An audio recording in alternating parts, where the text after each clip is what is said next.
First student is Gaurav. Okay, he is from Kasipur and he has asked me this question. It has come in your gate 20 and also this question. Okay, the first student he asked me this question. The question is f of x1 plus x2 is greater than equal to f of x1 plus f of x2. Which one is satisfied for x is greater than 1? Number first, square root of x, b e to the power x, c 1 upon x, and d e to the power minus x. Okay, so if I will take this one, so your function f of x is equal to square root of x. Okay, so f of x1 plus x2 is equal to square root of x1 plus x2. Meaning of this, so it implies that, and he has given us f of x1 plus x2 is greater than f of x1 plus f of x2. Okay, so this is square root of x1 plus x2 and greater than equal to square root of x1 plus square root of x2. Now this is correct or not, we have to check it. Okay, we have to check it that this is correct or not. So we will take one example, and the example is we are taking, let this is 2 and 3. Okay, and 9 plus 4. Let x1 is equal to 9 and x2 is equal to 4. So it implies that 9 plus 4 is greater than 9 plus 4. Okay, we are taking an example. So if it is working, then it will hold for all the numbers, and here x1 and x2 belong to R. Okay, so 9 plus this is 13 and greater than this is 3 and this is 2. 3 plus 2 is equal to 5 is greater than square root of 13. This is correct or not? You must know square root of 16 is equal to 4. It means that square root of 13 is less than 4. It implies that, so this is wrong, fail. So this one is fail. Similarly, you can check for other value. I will explain you. It will satisfy. Why? Because the graph of this function is this increasing function. Okay, the graph of function is e to the power x is increasing function. Just go in the play with graph. Already we have explained how to draw the graph. मैंने हर चीज का topic का lecture डाल रखा है. You must go there. ठीक है. और आपका 1 by x, the graph of 1 by x is this. ठीक है, आप देखिए graph of 1 by x. So this is the decreasing function, this is the increasing function. तो increasing function आपका ये है b, that is also decreasing function, and this one is increasing, but this is not this is decreasing function. The graph of e to the power x is the graph of e to the power x is this. Yeah, this. Okay, so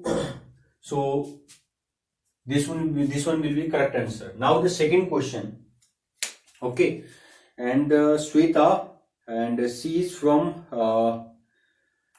okay, Ahmedabad. Okay, she has also asked this, and Gaurav also asked this question. Okay, and from ECE department gate 2020, the two sides of a fair coin are labeled as 0 and 1. Okay, you have one coin and there is a toss and trail. Okay, head and tail. So we have mentioned that the value for such head and tail, the labeled are 0 and 1. Okay, the coin is tossed 2 times independently. Let m and n denote the labels corresponding to the outcomes of those tosses for a random variable x defined as x is equal to minimum m and n, then the expected value. For the expected value, probability के मैंने बहुत सारे lectures डाले हैं. Just go there and check. ठीक है, आप एक एक करके देख सकते हैं. क्वेश्चन बाहर से नहीं आएगा, गारंटी दे रहा हूँ. तो आपका क्वेश्चन देखो क्या है, एक्सपेक्टेड वैल्यू कैसे निकालते हैं. आपका लेवल 0. आपको पता है आपके पास अगर कोई कॉइन है उसमें हेड है, ट्रेल है, तो कंडीशंस कौन कौन सी होंगी. The first condition is head and second condition trail head, then head trail and then trail trail. You have only 4 condition. ठीक है, तो लेवल, अगर हम लेवल की बात करें, मान लेते हैं ये 1 हेड इज इक्वल टू 1 है और ट्रेल इज इक्वल टू 0 है. तो this is 0 1 and this is 1 0 and this is 0 0। तो आपके यहाँ 4 कंडीशन आ रही है, आप साफ देख रहे हैं। अगर हम देखेंगे हमारे पास 4 कंडीशन है, यू हैव 4 कंडीशंस। ओके, तो x is equal to minimum of mn, ठीक है। तो मिनिमम कौन सा होगा, तो अगर हम इसका देखेंगे, suppose you are just choosing this, okay, so your minimum of x y is equal to क्या होगा आपका, यहाँ 1 आएगा। और यहां पर मिनिमम क्या आएगा, your minimum is 0 and your minimum is 1 0 में से 0 एंड योर मिनिमम 0 0 में से 0। ये हो गया आपका, ठीक है। तो मिनिमम क्या है इन दोनों, 1 और 1 में से मिनिमम क्या है, 1 है। 0 1 में से मिनिमम क्या है, 0 है। x is indicating to x and y is indicating to this 1 is indicating to x and 1 is indicating to y, 0 is indicating to x and 1 is indicating to y, ठीक है। आपको समझ आ रहा होगा। तो इस प्रकार से ही is asking the expected value of E x is, आपका एक्सपेक्टेड वैल्यू क्या रहेगा, ही इज आस्किंग, ठीक है। तो टोटल केस कितने हैं आपके यहाँ, 4 हैं, ठीक है। और उसमें से एक केस आपका ऐसा है जिसमें आपके पास जो एक्सपेक्टेड वैल्यू होगी वो क्या हो जाएगी, 1/4 हो जाएगी, ठीक है। तो for x is equal to 0 अगर हम देखेंगे प्रोबेबिलिटी अगर हम देखेंगे probability x is equal to 0 is equal to क्या होगा, probability x is equal to 1 बराबर क्या होगा, ओके। तो x इज इक्वल टू 0 कितनी जगह आ रहा है, 3 जगह आ रहा है। और x इज इक्वल टू 1 कितनी जगह आ रहा है, 1 जगह आ रहा है। टोटल केस क्या है, 4 and in 1 case you have 1, okay. And total case are 4 and 3 जगह क्या है आपका 0 है, ठीक है। आप देख सकते हैं, यू कैन सी। तो आपका क्या हो जाएगा आउटकम्स, आपका आउटकम्स जो हो जाएगा वो क्या हो जाएगा, 1/4 हो जाएगा, ठीक है। दैट इज क्यों होगा, मेन चीज ये भी होता है। अगर हम ये लिखेंगे योर एक्स एंड यहाँ प्रोबेबिलिटी ऑफ एक्स, ठीक है। तो केस आपके पास क्या है, या तो 0 है या तो आपके पास 1 है। अगर आपको ऐसे समझ में नहीं आया, suppose you do not understand, तो इस केस के लिए, इस केस की प्रोबेबिलिटी क्या है आपकी 3/4 और इस केस की प्रोबेबिलिटी क्या है 1/4। नाउ आपने देखा होगा एक्सपेक्टेड वैल्यू में हम कैसे निकालते हैं, x into p x and x1 into p x and x2 into p x and x3 up to xn into p n, ठीक है। तो हम क्या करेंगे, तो प्रोबेबिलिटी इज इक्वल टू क्या हो जाएगा आपका 0 इंटू 3/4 प्लस 1 इंटू 1/4। तो total value 1/4 is equal to 0.25। I think that you understand, ठीक है। Next question 1 by 1 I will solve all the question. Next question, Vishal, okay, Vishal, and he is asking this question from Jaipur, okay. So I will at first erase, then I will write the question. This is very important. One of the student, she is from Meerut, okay, and she is doing the PhD. Now she is asking, the question is the fluid, that is the good topic or not, okay. She is asking the fluid, it is good topic or not. So this is also very important for the PhD student, okay. At first you must know the what is the meaning of fluid. आपने देखा होगा कि पानी बह रहा है, पानी जब बहता है तो आप पानी को बहते हुए देखते हैं, लेकिन हम देखते हैं कर्ल, हम देखते हैं diverge, because I am the programmer and I am the mathematician. Today I will explain you how. तो हमारा देखो टॉपिक क्या है, टॉपिक इन्होंने ये क्वेश्चन हमसे पूछा है, इन्होंने पूछा है which one is false. Question है ये आपका गेट 20 पूछा गया है, ठीक है। और आपका ये पूछा गया है 4A vector field A find false, ठीक है। आपसे पूछा गया है, फर्स्ट पूछा गया है A इज सोलिनॉइड, ठीक है, if del dot A is equal to 0, and second they have asked del cross A is equal to del dot A minus del square A. Okay. Then third, they have asked del cross A vector is another vector. Okay. D, they have asked A is irrotational. irrotational. Irrotational if del square A vector is equal to 0. तो देखो इस question में आने से पहले मैं अभी देखो 4 और स्टूडेंट्स हैं तुम्हारे, ठीक है, Vaishali and Sudhanshu, okay, and 2 other students, they have not mentioned their name. Okay, they are also asking the same question. They are just asking me that please explain the application of curl and divergence. Okay, same thing. Also, I am just talking about it. तो देखो सबसे पहले आपको मालूम होना चाहिए कि भैया कर्ल चीज क्या है.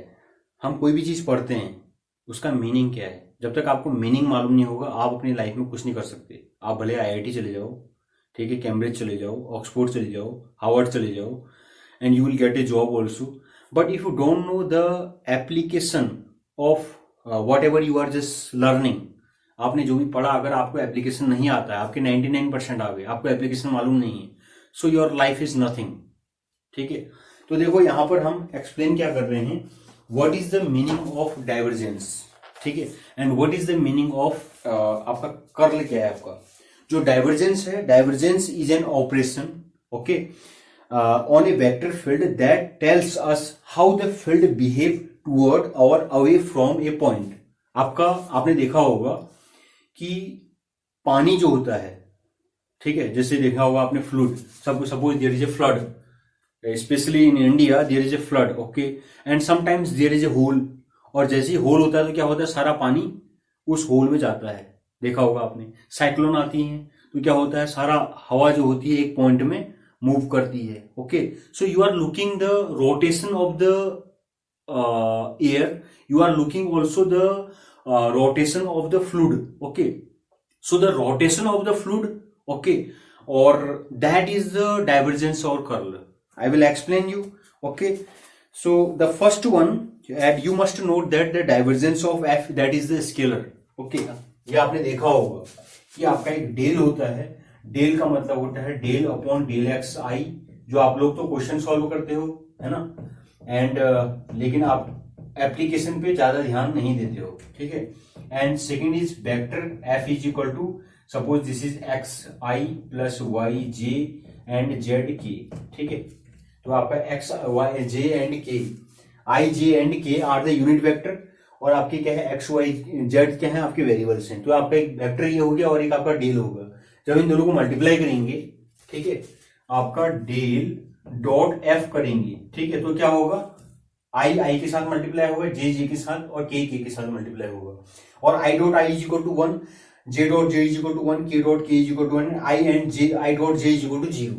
तो इससे क्या होगा, हमको हमेशा स्केलर मिलेगा, हमेशा divergence of F, divergence of the vector is equal to scalar, ये हमेशा हमको मिलता है. We have seen. तो दूसरी बात यह है, अब यहां पर 2 चीजें आती हैं. अगर हमको स्केलर मिल रहा है, the first one is either it is greater than 0 और इट इज लेस देन 0 और इट इज 0.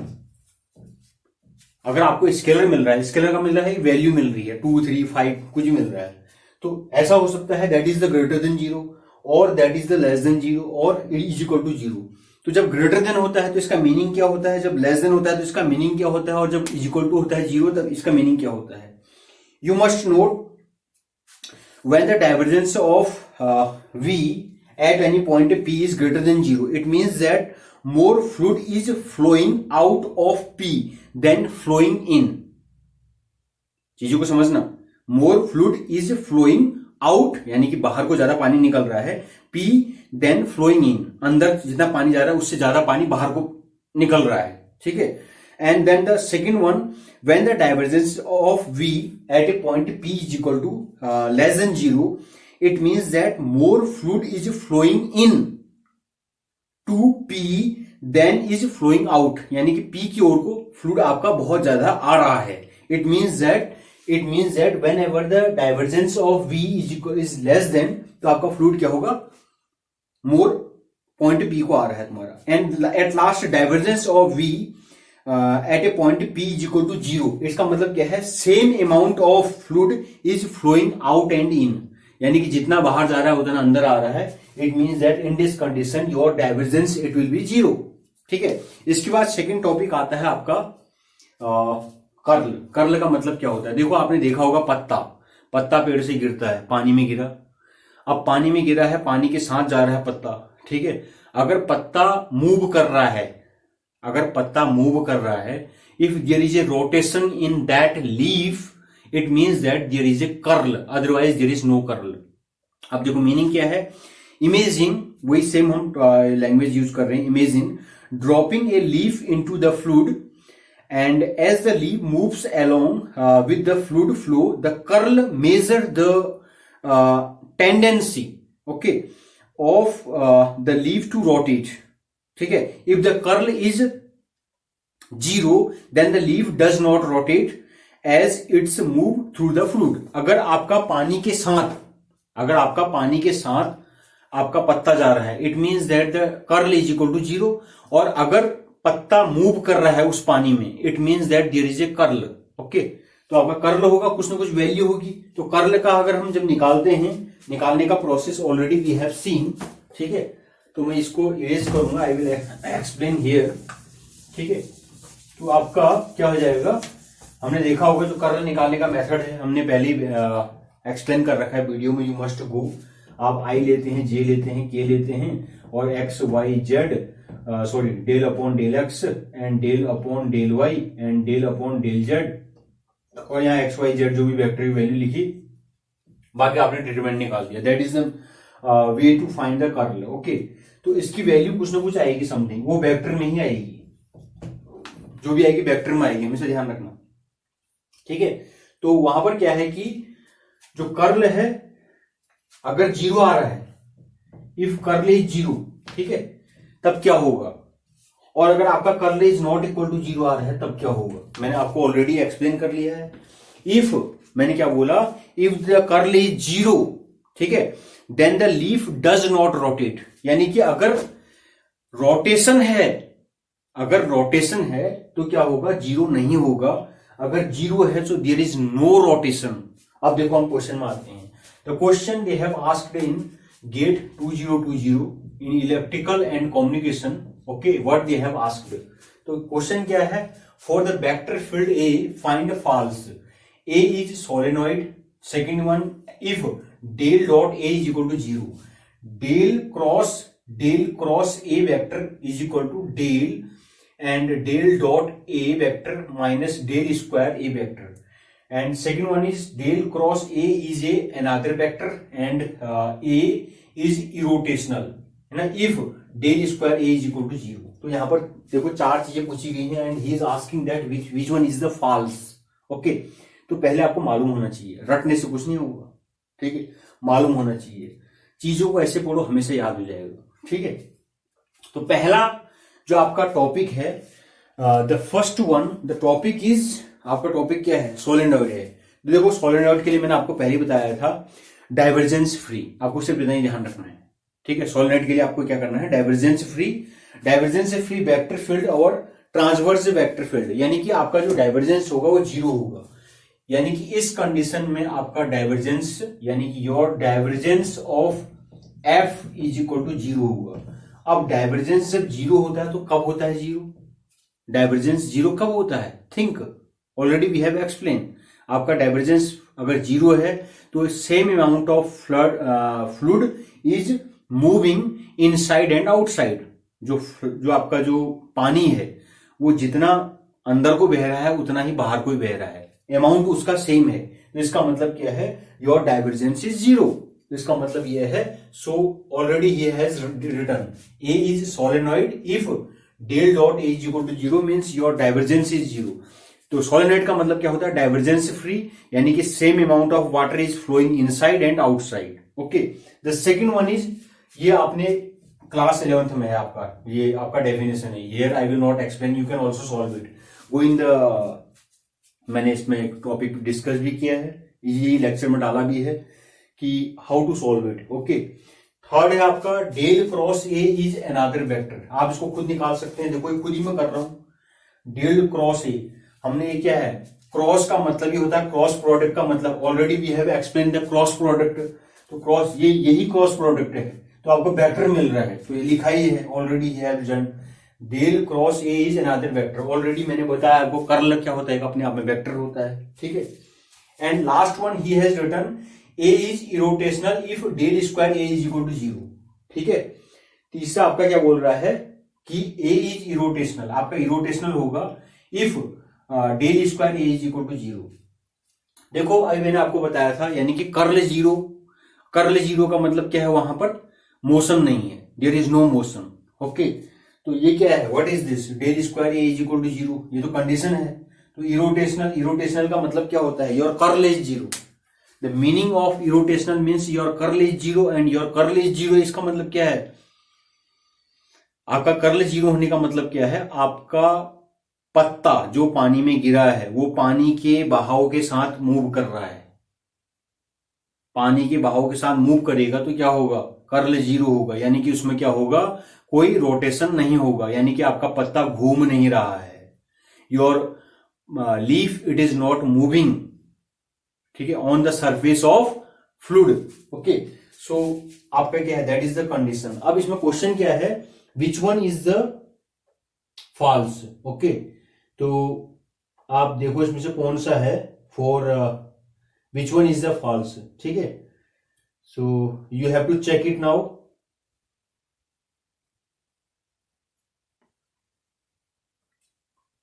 पहला वाला आपका सोलेनोइड है, दैट इज द कंडीशन, ये आपका फॉर्मूला है, देखो इसको, and del cross A is another vector, ये आप जानते हैं वेक्टर तो है ही, और A is irrotational if del square A is equal to 0, ठीक है। तो इरोटेशनल का मतलब क्या होता है, योर कर्ल इज 0, ठीक है, कर्ल मस्ट बी 0, ठीक है। तो क्या ये सही है, यू मस्ट चेक इट, क्योंकि आपका जो कर्ल है वो क्या होना चाहिए, 0 होना चाहिए, you must check it, okay, this is the curl or not. So already we have explained. So now we are just next question, student must ask the next question. So in the next question they are asking okay, some other students they are asking different question, okay, yes, yeah, you must also write your Shweta, you must also write your address, okay. She is asking one aptitude question. At first write your address, okay, then I will discuss. So yeah, the second one is Parnab, and he is from Bharatpur, and he is asking the probability density function, okay. And two students are also asking the conditional probability, okay. The same question, it has come in electrical and communication, okay. Today I will discuss at first the electrical and communication, then I will go in the another session. So the question is, we will discuss on the probability density function and conditional function, okay. So let us we will just solve the second question.